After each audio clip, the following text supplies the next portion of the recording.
Hi guys, welcome back to my channel zero oil cooking. ನಾನು ನಿಮ್ಮನೆ ಹುಡುಗಿ ಜಯಪ್ರದಾ. ನಮ್ಮ ಮನೆ ಅಡುಗೆ ಮನೆಯಲ್ಲಿದೆ ನಮ್ಮ ಎಲ್ಲ ರೋಗಗಳಿಗೂ ರಾಮಬಾಣ. ನಾವು ಮಾಡೋ ಪ್ರತಿಯೊಂದು ಅಡುಗೆ ನಮ್ಮ ದೇಹದ ಆರೋಗ್ಯ ಸ್ಥಿತಿಯನ್ನು ಸುಧಾರಿಸುತ್ತೆ. ಹಾಗಾದರೆ ನಾನು ನಿಮ್ಮ ಮುಂದೆ ಬರ್ತಾ ಇದ್ದೀನಿ ಪ್ರತಿಯೊಂದು ದಿನ ಎಣ್ಣೆ ಇಲ್ಲದೆ ಯಾವ ರೀತಿ ಅಡುಗೆಗಳನ್ನು ಮಾಡಬೇಕು ಅಂತ ತಿಳ್ಕೊಳ್ಳೋಕ್ಕೆ ನೀವು ನನ್ನ ಚಾನಲ್ನ ಸಬ್ಸ್ಕ್ರೈಬ್ ಮಾಡಿ. ಹಾಗಾದರೆ ಇವತ್ತಿನ ರೆಸಿಪಿ ಯಾವುದು, ಎಣ್ಣೆ ಇಲ್ಲದೆ ಅದನ್ನು ಹೇಗೆ ಮಾಡ್ತಾ ಇದ್ದೀವಿ ಅಂತ ನೋಡೋಣ. ಇವತ್ತು ನಾನು ನಿಮಗೆ ಒಂದು ಸ್ಪೆಷಲ್ ರೆಸಿಪಿ ತೋರಿಸ್ತಾ ಇದ್ದೀನಿ. ಅದು ಏನಪ್ಪ ಅಂತಂದರೆ ಕ್ಯಾಬೇಜಿಂದ ನಾವು ಯಾವ ರೀತಿಯಾದಂಥ ಚಟ್ನಿನ ಮಾಡಬೇಕಂತ. ಹಾಗಾದರೆ ನೋಡೋಣ ಬನ್ನಿ, ಲೆಟ್ಸ್ ಬಿಗಿನ್.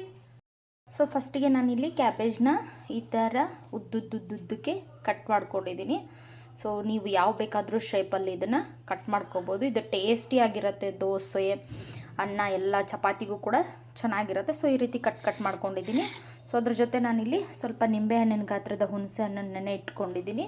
ಸೊ ಮತ್ತು ಇದಕ್ಕೆ ಒಗ್ಗರಣೆಗೆ ಬೇಕಾಗಿರುವಂಥ ಉದ್ದಿನಬೇಳೆ, ಧನಿಯಾ, ಕಡಲೆಬೇಳೆ ಮತ್ತು ಸ್ವಲ್ಪ ಖಾರಕ್ಕೆ ತಕ್ಕಷ್ಟು ಮೆಣಸಿನ್ಕಾಯಿ. ಇಲ್ಲಿ ಜೀರಿಗೆ ನಮ್ಮ ಮನೇಲಿ ಖಾಲಿಯಾಗಿದೆ ಅಂತ ನಾನು ಯೂಸ್ ಮಾಡಿಲ್ಲ. ಇದು ಮೂರನ್ನೂ ನಾನು ಏನು ಮಾಡ್ತಾಯಿದ್ದೀನಿ ಅಂದರೆ ಒಂದೊಂದು ಟೀ ಸ್ಪೂನಷ್ಟು ತೊಗೊಂಡಿದ್ದೀನಿ.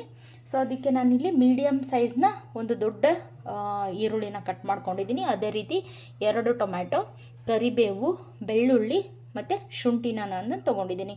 ಸೊ ಇದಿಷ್ಟು ಇಂಗ್ರೀಡಿಯೆಂಟ್ಸ್ಗಳು ನಮಗೆ ಬೇಕಾಗುತ್ತೆ. ಎಲ್ಲನೂ ಮನೆಯಲ್ಲೇ ಅವೈಲೇಬಲ್ ಇರುವಂಥ ಇಂಗ್ರೀಡಿಯೆಂಟ್ಸ್ಗಳನ್ನ ಯೂಸ್ ಮಾಡಿಕೊಂಡು ಯಾವ ರೀತಿಯಾಗಿ ನಾವು ಈ ಹೂಕೋಸು ಏನಂತೀರ ಇದನ್ನು, ಹೂಕೋಸು ಕ್ಯಾಬೇಜ್ದು ಚಟ್ನಿ ಯಾವ ರೀತಿ ಮಾಡೋದಂತ ನೋಡೋಣ ಬನ್ನಿ. ಒಂದು ಪ್ಯಾನ್ನ ಬಿಸಿ ಮಾಡೋಕ್ಕೆ ಇಟ್ಕೊಂಡ್ಬಿಟ್ಟು ಅದಕ್ಕೆ ನೋಡಿ ನಾನು ಆಲ್ರೆಡಿ ವಿಡಿಯೋದಲ್ಲಿ ತೋರಿಸಿರುವಂಥ ಇಂಗ್ರೀಡಿಯೆಂಟ್ಸ್ನ ನಾನು ಹಾಕ್ಕೊಂಡ್ಬಿಟ್ಟು ಚೆನ್ನಾಗಿ ಅದನ್ನು ಫ್ರೈ ಮಾಡ್ಕೊತಾ ಇದ್ದೀನಿ. ಸೊ ಇದೆಲ್ಲನೂ ಸ್ವಲ್ಪ ಕೆಂಪಗಾದ ಮೇಲೆ ನೀವು ಇದಕ್ಕೆ ಏನು ಮಾಡಿ ಅಂತ ಅಂದರೆ ಕರಿಬೇವನ್ನ ಆ್ಯಡ್ ಮಾಡ್ಕೊಳ್ಳಿ. ಕರಿಬೇವನ್ನ ಕೂಡ ಚೆನ್ನಾಗಿ ಫ್ರೈ ಮಾಡ್ಕೋಬೇಕು. ಸ್ವಲ್ಪ ಅದು ಒಣಗಿರೋ ಥರ ಅನಿಸುತ್ತೆ. ಸೊ ಆ ರೀತಿ ಅದನ್ನು ಫ್ರೈ ಮಾಡ್ಕೊಂಡ್ಬಿಟ್ಟು ಒಂದು ತಟ್ಟೆಗೆ ಅದನ್ನು ಟ್ರಾನ್ಸ್ಫರ್ ಮಾಡಿ ಇಟ್ಕೊಳ್ಳಿ. ಸೊ ಅದಾದಮೇಲೆ ನೆಕ್ಸ್ಟ್ ಅದೇ ಪಾತ್ರೆಗೆ ನಾನು ಏನು ಮಾಡ್ತಾಯಿದ್ದೀನಿ, ಸ್ವಲ್ಪ ಈರುಳ್ಳಿ, ಟೊಮ್ಯಾಟೊ ಮತ್ತು ಬೆಳ್ಳುಳ್ಳಿ, ಶುಂಠಿ ಇದೆಲ್ಲನೂ ಒಂದೊಂದಾಗಿ ಹಾಕ್ಕೊತಾ ಇದ್ದೀನಿ. ನಾನಿಲ್ಲಿ ಯಾವುದೇ ರೀತಿಯಾದಂಥ ಎಣ್ಣೆ ತುಪ್ಪನ ಬಳಸ್ತಾ ಇಲ್ಲ. ಸೊ ನೋಡಿ ಚೆನ್ನಾಗಿ ಇದನ್ನು ಫ್ರೈ ಮಾಡ್ಕೋಬೇಕು. ಸೊ ಇದು ಬೇಕಾದರೆ ನೀವು ಸ್ವಲ್ಪ ನೀರನ್ನು ಆ್ಯಡ್ ಮಾಡ್ಕೊಳ್ಳಿ. ಓಕೆ, ಚೆನ್ನಾಗಿ ಇದೇನೆಂದರೆ ಟ್ರಾನ್ಸ್ಪರೆಂಟ್ ಆಗಬೇಕು. ಸೊ ಅಲ್ಲಿವರೆಗೂ ನೀವು ಅದನ್ನ ಚೆನ್ನಾಗಿ ಬೇಯಿಸ್ಕೋಬೇಕು. ಸೊ ನೀವು ಮುಚ್ಚಿ ಬೇಯಿಸ್ಕೊಂಡ್ರೆ ಏನಾಗುತ್ತೆ ಗೊತ್ತಾ, ಬೇಗ ಬೇಯುತ್ತೆ ಮತ್ತು ಬೇಗ ಟ್ರಾನ್ಸ್ಪರೆಂಟ್ ಆಗುತ್ತೆ, ಟೈಮ್ ಕೂಡ ಸೇವ್ ಆಗುತ್ತೆ. ಸೊ ನೀವು ಇದನ್ನು ಹೈ ಫ್ಲೇಮಲ್ಲಿ ಏನು ಇಡಬೇಕಂತೇನಿಲ್ಲ, ಮೀಡಿಯಮ್ ಫ್ಲೇಮಲ್ಲಿ ಇಟ್ಕೊಂಡು ಕೂಡ ಬೇಯಿಸ್ಕೋಬೋದು. ಹೈ ಫ್ಲೇಮಲ್ಲಿ ಇಟ್ಟರೆ ಸ್ವಲ್ಪ ಆವಾಗವಾಗ ಕೈ ಅಲ್ಲಾಡಿಸ್ತಾ ಇರಬೇಕು. ಸೊ ಇದು ಫುಲ್ ಟ್ರಾನ್ಸ್ಫರ್ ಆದಮೇಲೆ ನೀವೇನು ಮಾಡಿ, ಎಲೆಕೋಸು ಅಥವಾ ಏನಂತೀವಿ ಅದನ್ನು, ಮೊಟ್ಟೆಕೋಸು, ಕ್ಯಾಬೇಜು ಅಂತೀವಲ್ಲ, ಅದನ್ನು ಆ್ಯಡ್ ಮಾಡ್ಕೊಳ್ಳಿ. ಸೊ ಅದನ್ನ ಆ್ಯಡ್ ಮಾಡಿಕೊಂಡು ಚೆನ್ನಾಗಿ ಫ್ರೈ ಮಾಡ್ಕೋಬೇಕು. ನಾನು ಆಲ್ರೆಡಿ ತಂಬ್ಲೈನಲ್ಲಿ ಇಟ್ಟಿದ್ದೀನಿ. ಸೊ ಇದು ನಿಮ್ಮ ಮೆದುಳಿನ ಚುರುಕುತನನ ಇನ್ಕ್ರೀಸ್ ಮಾಡಬೇಕಾ, ಹಾಗಾದರೆ ಇದನ್ನು ತಿನ್ನಿ ಅಂತ. ಯಾಕಪ್ಪ ಆ ಥರ ಇಟ್ಟಿದ್ದೀನಿ ಅಂದರೆ, ನಾವು ಚಿಕ್ಕ ವಯಸ್ಸಲ್ಲಿದ್ದಾಗ ಏನಾಗುತ್ತೆ, ನಮ್ಮ ಮೆದುಳು ತುಂಬಾ ಶಾರ್ಪಾಗಿ ವರ್ಕ್ ಮಾಡ್ತಾ ಇರುತ್ತೆ. ಬಟ್ ವಯಸ್ಸಾದಂಗೆ ಏನಾಗುತ್ತೆ, ಕೆಲಸ ಮಾಡಲ್ಲ. ಅದು ಯಾಕೆ ಆ ಥರ ಆಗುತ್ತೆ ಅಂದರೆ ತುಂಬ ಆಕ್ಸಿಡೇಟಿವ್ ಸ್ಟ್ರೆಸ್ಸಿಂದ ಆ ಥರ ಆಗುತ್ತೆ. ಬಟ್ ಎಲೆಕೋಸಲ್ಲಿ ಇರುವಂಥ ಈ ಆ್ಯಂಟಿ ಆಕ್ಸಿಡೇಟಿವ್ ಸ್ಟ್ರೆಸ್ಸಿಂದ ಏನಾಗುತ್ತೆ ಅಂದರೆ ನಮ್ಮ ಮೆದುಳು ವಿರುದ್ಧ ದಿಕ್ಕಿನಲ್ಲಿ ಚಲಿಸುವಂತೆ ಮಾಡಿ ನಮಗೆ ಇನ್ನೂ ಚುರುಕುತನನ ಜಾಸ್ತಿ ಮಾಡುತ್ತೆ. ಮೇನ್ ಇದರಲ್ಲಿ ಏನಂದರೆ ಗ್ಲುಟಾಥಿಯನ್ ಅನ್ನೋ ಒಂದು ಲೆವೆಲ್ ಇರುತ್ತೆ. ಸೊ ಅದು ನಮ್ಮ ಮೆದುಳಿನ ಕಾರ್ಯವನ್ನು ಜಾಸ್ತಿ ಮಾಡುತ್ತೆ.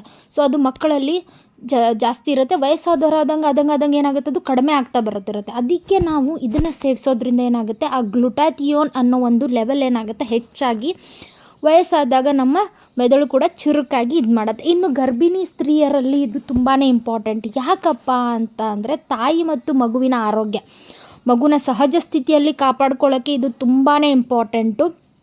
ಅದಕ್ಕೋಸ್ಕರ ನಾವು ಎಲೆಕೋಸನ್ನ ತಿನ್ನಬೇಕಾಗುತ್ತೆ. ಸೊ ನೋಡಿ ನಾನು ಇಲ್ಲಿ ವಿಡಿಯೋದಲ್ಲಿ ತೋರಿಸ್ತಾ ಇದ್ದೀನಿ. ಸ್ವಲ್ಪ ಎಲೆಕೋಸು ನಿಮಗೆ ನೀರು ಬೇಕು ಅನಿಸಿದ್ರೆ ಹಾಕ್ಕೊಂಡು ಚೆನ್ನಾಗಿ ಅದನ್ನು ಬೇಯಿಸ್ಕೊಳ್ಳಿ. ಮತ್ತು ಇನ್ನೊಂದೇನೆಂದರೆ ಎಲೆಕೋಸಿನಲ್ಲಿ ಯಥೇಚ್ಛವಾಗಿ ಅಂದರೆ ಹೇರಳವಾಗಿ ನಾರಿನಾಂಶ, ಫೈಬರ್ ಅಂತ ಏನು ಕರಿತೀವಲ್ಲ, ಅದು ಸಿಕ್ಕಾಪಟ್ಟೆ ಇರುತ್ತೆ. ಸೊ ಅದರಿಂದ ಏನಾಗುತ್ತೆ, ನಮಗೆ ಮಲಬದ್ಧತೆ ಆಗಿರ್ಬೋದು, ಬೇರೆ ಆದಂಥ ಪ್ರಾಬ್ಲಮ್ಸ್ಗಳು ಕೂಡ ಕಡಿಮೆ ಆಗುತ್ತೆ. ಸೊ ನೋಡಿ ಇದನ್ನು ಚೆನ್ನಾಗಿ ಬೇಯಿಸ್ಕೊಂಡಿದ್ದೀನಿ ನಾನಿವಾಗ. ಈ ಬೇಯಿಸ್ಕೊಂಡಿರುವಂಥ ಮಿಶ್ರಣ ನಾವೇನು ಮಾಡಬೇಕು, ಮಿಕ್ಸಿಗೆ ಹಾಕಬೇಕಾಗುತ್ತೆ. ಸೊ ಅದಕ್ಕಿಂತ ಮೊದಲು ಇದಕ್ಕೆ ನಾವೇನು ಆ್ಯಡ್ ಮಾಡ್ಕೋಬೇಕು ಅಂದರೆ ಹುಣಸೆ ಹಣ್ಣಿನ ರಸನ ನಾನು ಇಟ್ಕೊಂಡಿದ್ನಲ್ಲ, ಫುಲ್ ಬೆಂದ ಮೇಲೆ ನೀವು ಹುಣಸೆ ಹಣ್ಣಿನ ರಸನ ಆ್ಯಡ್ ಮಾಡ್ಕೊಳ್ಳಿ. ನಾನು ಇಲ್ಲಿ ನಿಂಬೆ ಹಣ್ಣಿನ ಗಾತ್ರದ ಹುಣಸೆ ಹಣ್ಣನ್ನು ನೀರಲ್ಲಿ ನೆನೆ ಇಟ್ಟು ಅದರ ರಸನ ನಾನು ಆ್ಯಡ್ ಮಾಡ್ಕೊಂಡಿರೋದು. ಸೊ ಮತ್ತು ಈ ಇಂಗ್ರೀಡಿಯೆಂಟ್ಸ್ ಅಂದರೆ ಎಲೆಕೋಸಿನಿಂದ ಇನ್ನೂ ಏನೇನು ಬೆನಿಫಿಟ್ಸ್ಗಳಿದ್ದಾವೆ ಅನ್ನೋದು ನಾನು ಡಿಸ್ಕ್ರಿಪ್ಷನ್ ಬಾಕ್ಸಲ್ಲಿ ಕೊಟ್ಟಿದ್ದೀನಿ, ಡೀಟೇಲ್ ಆಗಿದೆ, ನೀವು ಅದನ್ನು ನೋಡ್ಕೊಳ್ಳಿ. ಹುಣಸೆ ಹಣ್ಣು ಹಾಕಿ ಎಲ್ಲ ಬೆಂದ ಮೇಲೆ ನಾನು ಇಲ್ಲೇನು ಮಾಡ್ತಾಯಿದ್ದೀನಿ, 1/4 ಕಪ್ಪಷ್ಟು ತೆಂಗಿನಕಾಯಿ ತುರಿನ ನಾನಿಲ್ಲಿ ಆ್ಯಡ್ ಮಾಡ್ಕೊತಾ ಇದ್ದೀನಿ.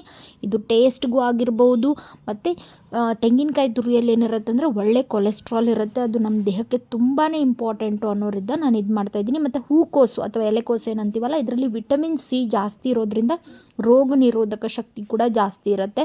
ಸೊ ಯಾರೆಲ್ಲ ನನ್ನ ಚಾನಲ್ನ ಸಬ್ಸ್ಕ್ರೈಬ್ ಮಾಡಿಲ್ಲ, ದಯವಿಟ್ಟು ಸಬ್ಸ್ಕ್ರೈಬ್ ಮಾಡ್ಕೊಳ್ಳಿ. ನಾನು ನಿಮ್ಮ ಮುಂದೆ ಡೈಲಿ ಒಂದೊಂದು ಹೆಲ್ದಿ ರೆಸಿಪಿ ಜೊತೆ ಬೆನಿಫಿಟ್ಸ್ನ ತೊಗೊಂಡು ಬರ್ತಾ ಇರ್ತೀನಿ. ಸೊ ತೆಂಗಿನಕಾಯಿ ತುರಿ ಎಲ್ಲ ಚೆನ್ನಾಗಿ ಇದಾದಮೇಲೆ ನಾನು ಮೊದಲೇ ಏನು ಒಣಮೆಣ್ಸಿನ್ಕಾಯಿ ಅದೆಲ್ಲ ಫ್ರೈ ಮಾಡಿ ಇಟ್ಕೊಂಡಿದ್ನೋ ಅದನ್ನ ಹಾಕಿ ಒಂದು 5 ಮಿನಿಟ್ಸ್ ಇದನ್ನು ಕಂಪ್ಲೀಟಾಗಿ ಹಬೆಯಲ್ಲಿ ಅದೆಲ್ಲ ಸ್ಟೀಮಲ್ಲಿ ಇದಾಗೋಕೆ ಬಿಡ್ತಾಯಿದ್ದೀನಿ. ಆಮೇಲೆ ನಾನು ಇದನ್ನು ಮಿಕ್ಸಿ ಜಾರ್ಗೆ ಇದನ್ನು ಸ್ವಲ್ಪನೇ ಟ್ರಾನ್ಸ್ಫರ್ ಮಾಡ್ಕೊತಾ ಇದ್ದೀನಿ. ಒಂದೇ ಸತಿ ಮಾಡ್ಕೊಂಡ್ರೆ ನುಣ್ಣಗಾಗಲ್ಲ ಅದು. ಸೊ ಇದನ್ನು ನಾನು ಸ್ವಲ್ಪನೇ ಟ್ರಾನ್ಸ್ಫರ್ ಮಾಡ್ಕೊಂಡ್ಬಿಟ್ಟು ನುಣ್ಣಗಂದರೆ ನುಣ್ಣಗೆ, ಎಷ್ಟು ನುಣ್ಣಗಾಗುತ್ತೋ ಅಷ್ಟು ನುಣ್ಣಿಗೆ ನೀವು ಇದನ್ನು ರುಬ್ಕೊಳ್ಳಿ. ಸೊ ಇವಾಗ ಮಸಾಲೆ ದೋಸೆ ಎಲ್ಲ ಮಾಡಬೇಕಾದ್ರೆ ನಾವೇನು ಮಾಡ್ತೀವಿ, ಕೆಂಪು ಚಟ್ನಿ ಅಥವಾ ಬೇರೆ ಏನೋ ಹಾಕಿ ಮಾಡ್ತೀವಿ. ಬಟ್ ಇದನ್ನು ಹಾಕಿ ಮಾಡಿದಾಗ ಟೇಸ್ಟಿಯಾಗಿರುತ್ತೆ. ದೋಸೆ, ಇಡ್ಲಿ ಅಥವಾ ಅನ್ನ, ಚಪಾತಿ, ಪೂರಿ ಯಾವುದಕ್ಕಾದ್ರೂ ತಿನ್ಬೋದು. ಸಖತ್ ಟೇಸ್ಟಿ ಇರುತ್ತೆ, ಪ್ಲಸ್ ಹೆಲ್ದಿ ಕೂಡ ಇರುತ್ತೆ. ತುಂಬ ಜನ ಎಲೆಕೋಸನ್ನ ತಿನ್ನೋದೇ ಇಲ್ಲ, ಟೇಸ್ಟ್ ಇಲ್ಲ ಅಂತ ಹೇಳಿ. ಆ ಥರ ಇರೋರಿಗೆ ನೀವು ಈ ಥರ ಮಾಡಿಕೊಟ್ಟು ಚೆನ್ನಾಗಿ ತಿಂತಾರೆ. ಸ್ಪೆಷಲಿ ಮಕ್ಕಳು ಇದನ್ನು ಚಪ್ಪರ್ಸ್ಕೊಂಡು ತಿಂತಾರೆ. ನೀವು ಕೂಡ ಎಣ್ಣೆ ಇಲ್ಲದೆ ಇದನ್ನು ಒಂದು ಸತಿ ಟ್ರೈ ಮಾಡಿ ಹೇಗಿತ್ತು ಅಂತ ನನಗೆ ಕಮೆಂಟ್ ಬಾಕ್ಸಲ್ಲಿ ಮರೀದೇ ತಿಳಿಸಿ. ನಾಳೆ ಮತ್ತೊಂದು ವಿಡಿಯೋಂದಿಗೆ ನಿಮ್ಮ ಭೇಟಿ. ಅಲ್ಲಿವರೆಗೂ take care, love you all, bye. ಮತ್ತು ನನ್ನ ಚಾನಲ್ನ ಸಬ್ಸ್ಕ್ರೈಬ್ ಮಾಡಿ ನಿಮ್ಮ ಫ್ರೆಂಡ್ಸ್ಗೆ ಶೇರ್ ಮಾಡೋದನ್ನ ಮರಿಬೇಡಿ.